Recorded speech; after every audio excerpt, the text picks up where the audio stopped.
armed group.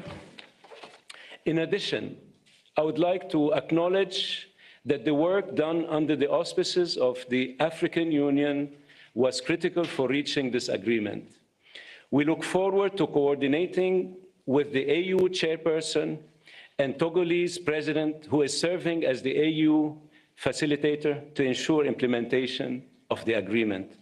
Finally, I would like to recognize the team here at the Department of State who facilitated the discussions and helped guide both sides towards this agreement. I will now turn to Secretary Rubio for opening remarks.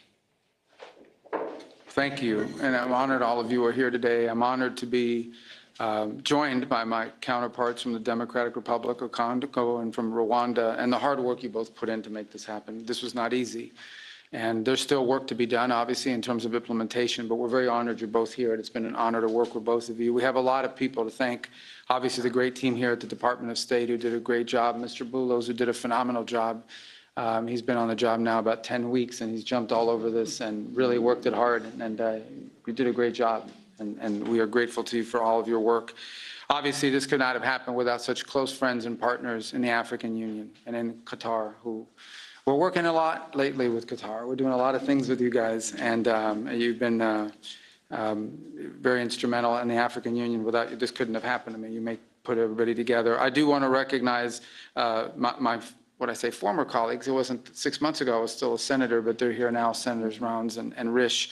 Senator Risch is the chairman of the Foreign Relations Committee and a very close friend of mine, and he's obviously watched this issue very closely. He's made it a priority.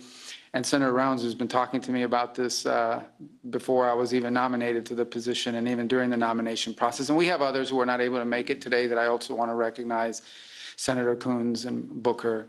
There's been a lot of interest in this, and we're grateful to all of them. They were invited, but I guess, you know, there's stuff going on in the Senate, as you know. And but we're grateful that both of you are here, and it's instrumental. This is, you know, an important moment after 30 years of war. President Trump is a president of peace. He really does want peace. He prioritizes it above all else. We saw his intervention in the conflict between India and Pakistan. We saw his intervention most recently as a few days ago in a very dangerous war, right? A very dangerous war that could have really spiraled out of control, and his intervention made that possible. And there are other places that we want to see this, but we're very excited about this, and we can't wait to have the heads of state, the presidents of the respective countries here in Washington in a few weeks to finalize the complete protocol and agreement. But today is an important step in that direction, and we're grateful to be able to host it here at the Department of State. And just thinking, you know, we think sometimes about peace. It's not just about ending wars. It's about, and it's not just about saving lives. It's about allowing people to live. It's about allowing people to now have dreams and hopes for a better life, for prosperity, for economic opportunity, for a family reunification, for all the things that make life worth living. Those things become impossible when there's war and when there's conflict. So we're grateful to have played the role we've played. We acknowledge and recognize there's still more work to be done. But we thank you all very much for being a part of this historic and important day. This is really why I wanted this job, or why I embraced this job so much, is moments like this. This is, in essence, the Department of State is really the Department of Peace. It's designed to bring people together, both in our relations with other countries, but to the extent we can use the stature and the influence of the United States to bring others together. It makes the world a better place. And I honestly believe that when there's peace in the world among friends who may have disagreements and conflict, it does help America. It does help make America stronger and safer and more prosperous. It gives us partners we can do business with. And partners that we can work with to address insecurity and threats to our national security and to our collective national security. So we are grateful to both of you. I know how hard this was and how much work went into it, and we know there's more work to be done. But we are grateful to have you here today. We're honored to be a part of this. We're excited to be a part of it. And again, I do want to thank everyone here in our Africa Bureau and at the Department of State. And once again, our superstar there, Mr. Bulos. What do you want to do next after you're done with this? Sudan. Yeah, very important. Actually, very, very important. And you're very involved in that as well. So what are you guys doing this week in Qatar? You guys want to work with it? We are grateful to all of you. Thank you. Thank you.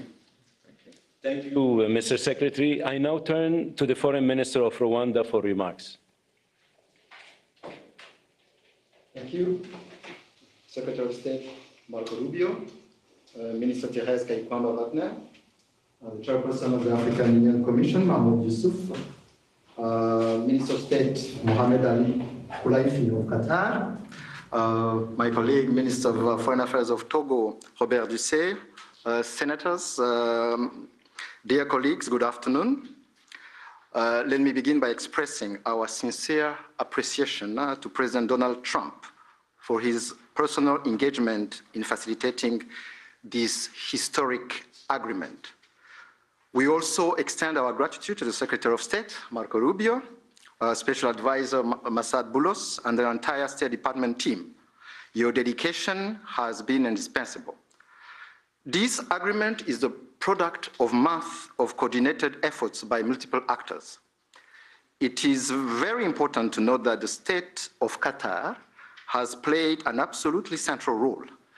Indeed, the opening, which led to today's agreement, began in Doha.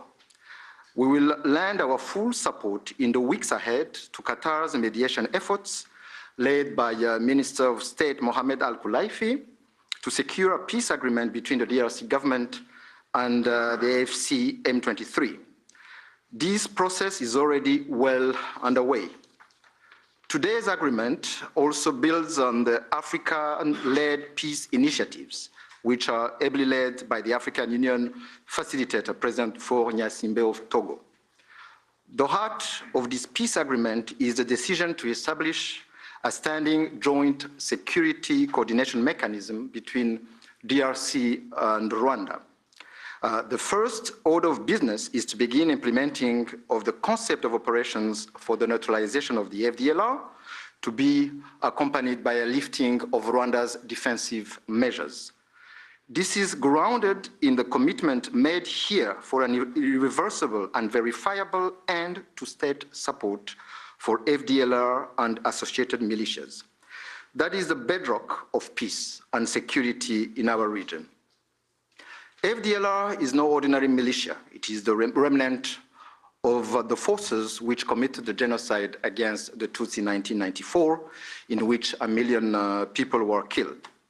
With this agreement, we also committed to facilitate the return of refugees in our respective territories with the support of the UNHCR. Creating the conditions for the safe and dignified return of refugees is vital to achieve lasting peace. We also took to enhance economic cooperation, including with American companies and investors. Shared growth and cross-border cooperation will unlock tangible dividends for both our countries. We must acknowledge that there is a great deal of uncertainty in our region and beyond, because many previous agreements have not been implemented, and there is no doubt that the road ahead will not be easy. But with the continued support of the United States and other partners, we believe that a turning point has been reached. Rwanda stands ready to work with the DRC to deliver on our joint commitments. To conclude, allow me to once again express Rwanda's appreciation to all who have contributed to this milestone. Thank you.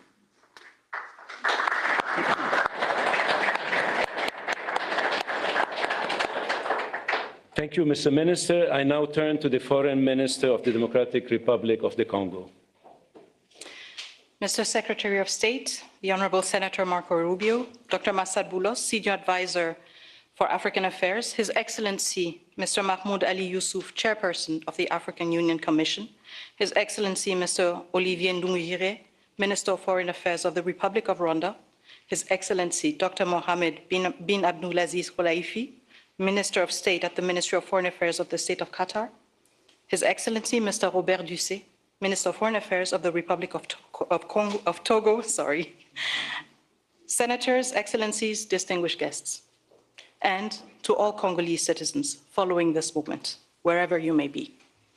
2 months ago in this very room, we signed a declaration of principles, a first tangible step to break with deadlock and chart a path towards peace. Today, that choice takes shape and sustained efforts have come to fruition. With this peace agreement, we open a new chapter, one that calls not only for commitment, but for the courage to see it through. By signing this agreement, we reaffirm a simple truth. Peace is a choice, but also responsibility, to respect international law, to uphold human rights, and to protect the sovereignty of states. Those who have suffered the most are watching. They are expecting this agreement to be respected, and we cannot fail them. This agreement builds on the efforts of many. First and foremost, we want to express our sincere gratitude to His Excellency President Donald J. Trump for his commitment to this peace process. His leadership kept this process focused and goal-oriented, and that from day one. This was further characterized by the quality and resolve of the entire US team, illustrated by the critical support of Senator Rubio and Dr. Boulos. We salute His Excellency President Félix-Antoine Tshisekedi Chilombo for choosing the harder path, a peace rooted in principle and in the dignity of our people. We thank President João Lourenço of Angola, facilitator of the Rwanda process, for laying critical foundations. We are also grateful to the State of Qatar and to His Highness the Emir, whose leadership was instrumental in convening the first direct meeting between our two heads of states in March, a courageous step that laid the groundwork for dialogue. Qatar has since facilitated further talks in Doha and remained a principled and steady partner throughout this peace effort. The African Union, through its chairperson and the appointed facilitator, His Excellency Faure Gnassingbé of Togo, have anchored this process in African ownership. Finally, we thank the negotiating team of both the DRC and Rwanda for their perseverance and devotion. This moment has been long in coming.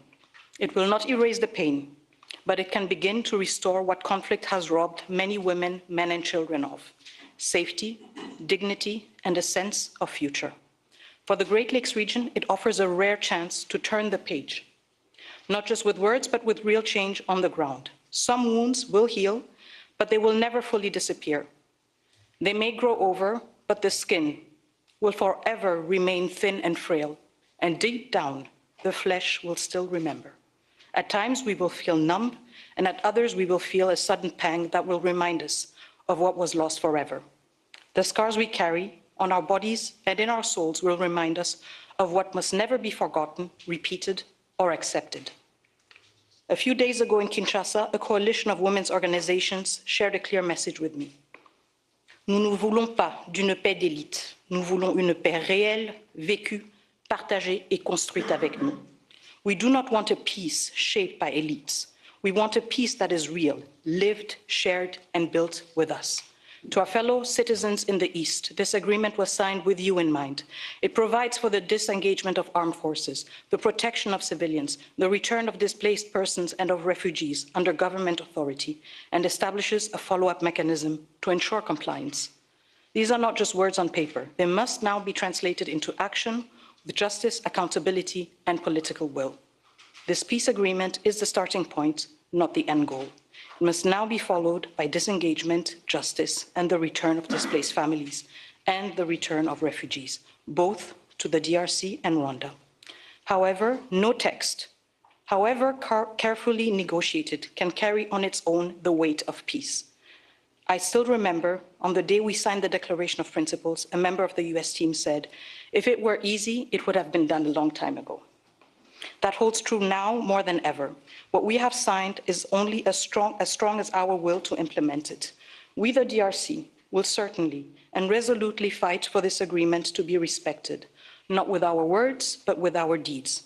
Today, we have chosen peace. What matters now is that we protect it and prove to our people and to the world that even in a region marked by deep scars, dignity and cooperation can prevail. So now, our work truly begins. Thank you.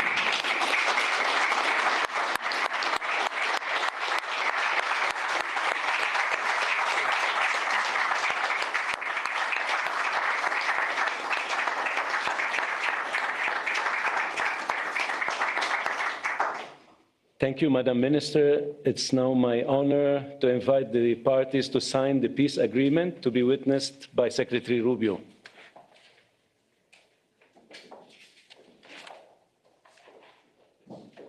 The agreement being signed includes provisions on the respect for territorial integrity and the prohibition of hostilities, the disengagement, disarmament, and conditional integration of non-state armed groups, the establishment of a joint security coordination mechanism, the facilitation of the return of refugees and internally displaced persons, as well as humanitarian access, the reaffirmation of MONUSCO's mandate, and the establishment of a regional economic integration framework.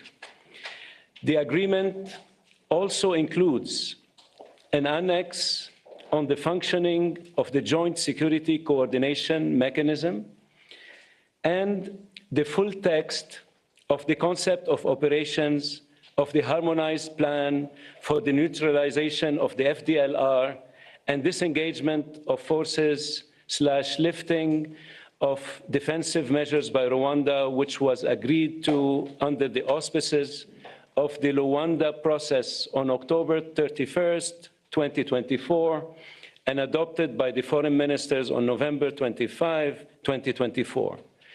With the parties' signatures today, the agreement immediately enters into force.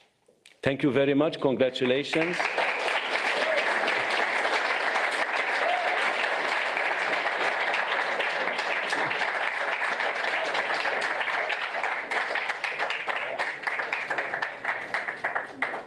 This concludes the proceedings.